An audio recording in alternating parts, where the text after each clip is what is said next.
कक्षा 12 के राजनीति विज्ञान के प्रथम अध्याय का सारांश निकालने का हम प्रयास करते हैं। कोशिश करेंगे 10 मिनट में इसका सारांश हम निकाल लें, जिससे अब परीक्षाएं हैं बोर्ड की तो आसानी हो रिवीजन करने में अध्याय का।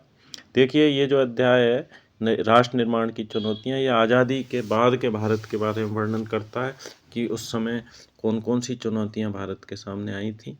इस अध्याय में जिन जिन बिंदुओं को हम अध्ययन करेंगे तो आपके सामने स्क्रीन पर आपको दिख रहा है कि आज़ादी मिली लेकिन देश का बंटवारा हुआ, यानी 1947 में भारत और पाकिस्तान दो देश बने।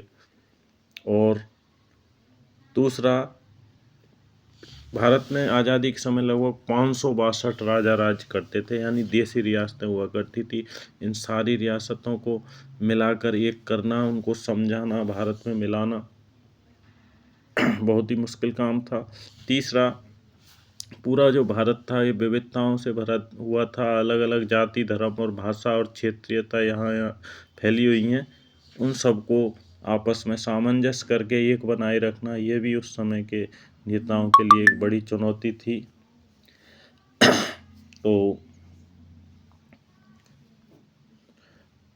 नए राष्ट्र निर्माण की हम चुनौतियों की हम बात करें तो उस समय का एक पंडित नेहरू का 14-15 अगस्त की रात्रि को दिया गया एक भाषण बड़ा महत्वपूर्ण है, जो भाग्य बधू से चिर प्रतीक्षित भेंट या ट्रिस्ट विद डेस्टिनी के नाम से जाना गया।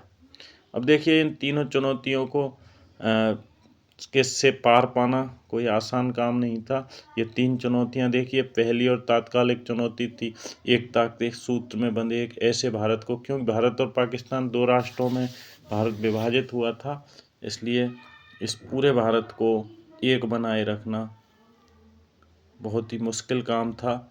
दूसरी चुनौती यहाँ लोकतंत्र को कायम करने की थी।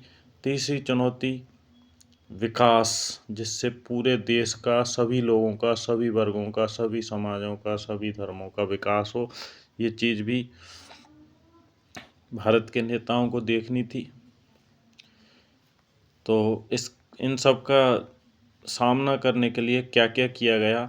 सबसे पहले विभाजन जो हुआ था भारत और पाकिस्तान का, उसमें जो लोग इधर से उधर विस्थापित हो रहे थे उनका पुनर्वास करना था, यानी उनको दोबारा से बसाना था, किसी जगह स्थायी रूप से उनको बसाना था। और ये भारत और पाकिस्तान जो दो राष्ट्र बने थे, ये मुस्लिम लीग ने एक द्विराष्ट्र सिद्धांत दिया था। उसके आधार पर दो देशों का निर्माण अंग्रेज़ों द्वारा किया गया। विभाजन की प्रक्रिया की अगर हम बात करें तो दो देश बने, भारत और पाकिस्तान।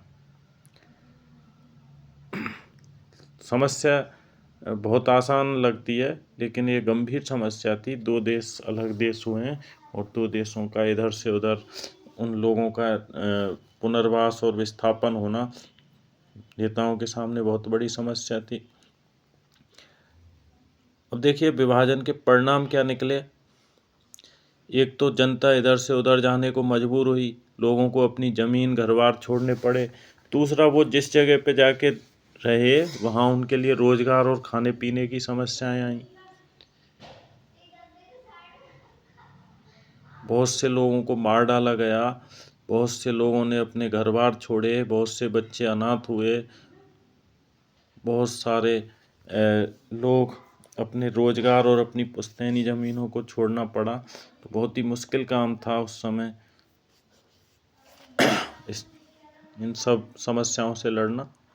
इसी बीच भारत पाकिस्तान के बीच जो पुनर्वास की जो प्रक्रिया चल रही थी, उसी बीच महात्मा गांधी की हत्या हो गई। 30 जनवरी 1948 को प्रार्थना सभा पे जा रहे थे, तभी उनकी किसी ने गोली मारकर हत्या कर दी। 30 जनवरी 1948 को देश को और भी बड़ा धक्का लगा, क्योंकि महात्मा गांधी देश की एकता के लिए काफ़ी प्रयास कर रहे थे। दूसरी समस्या ये थी कि रजवाड़ों का विलय क्या था। जो राजा महाराजा यहाँ राज करते थे, उन सारे राजाओं को भारत में समझा बुझाकर पूरे भारत को एक करना बहुत ही बड़ा मुश्किल काम था। लगभग 565 रियासतें थी उस समय। इन 565 राजाओं को समझाना और भारत में एक मिला, पूरे भारत को एक करना बहुत ही गंभीर समस्या थी। इसके लिए रियासती मंत्रालय दिया गया हमारे लौह पुरुष सरदार वल्लभ भाई पटेल को, और उन्होंने एक एक राजा से बात करके और इन देसी राजाओं को समझाया। लगभग ज़्यादातर राज्य इस पे सहमत हो गए। केवल जूनागढ़, हैदराबाद, कश्मीर और मणिपुर की रियासतें, ये 4 रियासतें, जूनागढ़, हैदराबाद, कश्मीर और मणिपुर, ये 4 रियासतें आसानी से मिलने को तैयार नहीं हुई। इसके लिए क्या किया गया, हैदराबाद में सरकारी सेना भेजी गई, बल प्रयोग द्वारा इसको भारत में मिलाया गया। मणिपुर, इसमें यहाँ भी गहरे मतभेद थे और इसको भी बलपूर्वक भारत में मिलाया गया।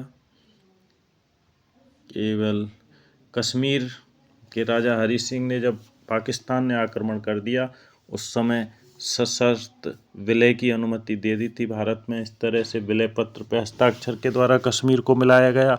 और जूनागढ़ जो रियासत थी, वहाँ जनमत संग्रह कराया गया, जनता ने भारत में मिलने के पक्ष में समर्थन दिया। तो इस तरह से 4 राज्यों का भारत में विलय हुआ। इसके बाद हम भारत के जो राज्य थे, अब कितने राज्य बनाए जाने थे, उनका पुनर्गठन किस तरह से करना था दोबारा से, ये चीज़ भी नेताओं के सामने बड़ी समस्या थी। बहुत सारे जो भाषा और क्षेत्रों के लोग थे वो अलग अलग राज्यों की मांग कर रहे थे। तो देखिए, ये हरे रंग से जो मैंने लाइनिंग की है, इस पे गौर करें। 14 राज्य और 6 केंद्र शासित प्रदेश 1956 में बनाए गए। 1953 में राज्य पुनर्गठन आयोग बनाया और इसी की सिफारिश यानी इसकी रिपोर्ट आई 1956 में, और उस समय 14 राज्य और 6 केंद्र शासित राज्य बनाए गए। इससे पहले 1953 में भाषा के आधार पर बनने वाला पहला राज्य आंध्र प्रदेश था।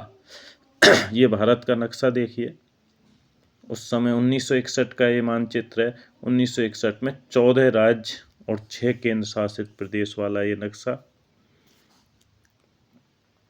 इसके बाद नए राज्यों का निर्माण। नए राज्यों का निर्माण कैसे हुआ? सबसे पहले मैं आपको बता चुका हूँ, भाषा के आधार पर बनने वाला पहला राज्य था आंध्र प्रदेश। ये तमिलनाडु से अलग होकर बना था 1953 में।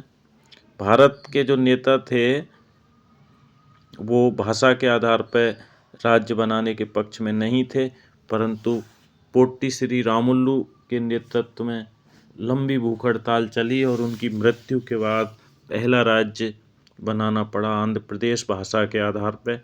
उसके बाद कई सारे और राज्यों ने की मांग ने जोर पकड़ लिया और एक एक करके भारत में कई राज्य बने। 1960 में महाराष्ट्र को 2 भागों में तोड़ दिया गया।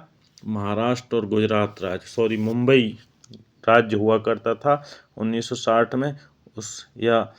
उस बम्बई को तोड़कर 2 राज्य बनाए गए, महाराष्ट्र और गुजरात। मराठी भाषियों के लिए महाराष्ट्र और गुजराती भाषियों के लिए गुजरात राज्य बनाए गए।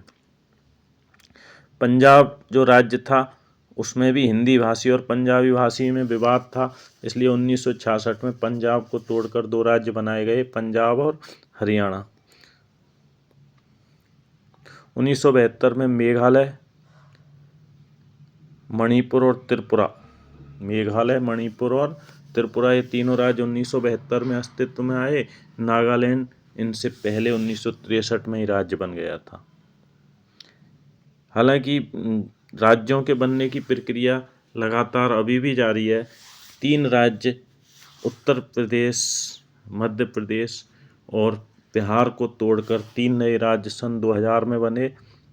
एमपी को तोड़कर छत्तीसगढ़ राज्य बनाया गया, उत्तर प्रदेश से उत्तराखंड राज्य बना और बिहार से झारखंड राज्य बना। ये तीनों राज्य सन 2000 में बने और सबसे अंत में बनने वाला राज्य 2 जून 2014 को तेलंगाना। यह आंध्र प्रदेश को तोड़कर बना 2 जून 2014 को तेलंगाना।